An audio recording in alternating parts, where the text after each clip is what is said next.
ನಾನು ಬೇಕು ಅಂತ ಮಾಡಿದ್ರೆ I will stick on for it. ಈ ವಾರ ನೀವು ನಾನು ಹೊರಗಡೆ ಬಂದಿದ್ದು ನೋಡಿದ್ರೆ ನಂಗೆ ರಿಗ್ರೆಟ್ ಇರಲಿಲ್ಲ, ನಾನೇನು ತಪ್ಪು ಮಾಡಿಲ್ಲ, ನಾನು ಬಂದೆ ಅಂತ. ಹೌದು, ನೀವು ಯಾರಿಗೂ ಕೂಡ ತುಂಬಾ ಫೀಲ್ ಆಗಿ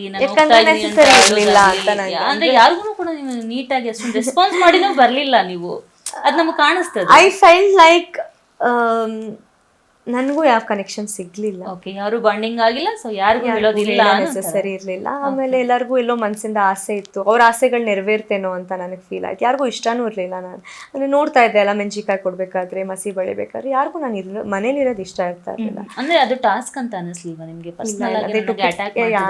everyone took it in very personal and they gave it back ಅಂತ ಹೇಳಿ. ಮೇ ಬಿ ನನ್ನ ಜಾಗದಲ್ಲಿ ಯಾವ್ದಾದ್ರು ವೀಕ್ ಕಂಟೆಸ್ಟೆಂಟ್ ಇದ್ದಿದ್ರೆ ಅಥವಾ ಮೈಂಡ್ ವೀಕ್ ಆಗಿದ್ದಿದ್ರೆ, it is not easy to face one person against so many people. It was very much.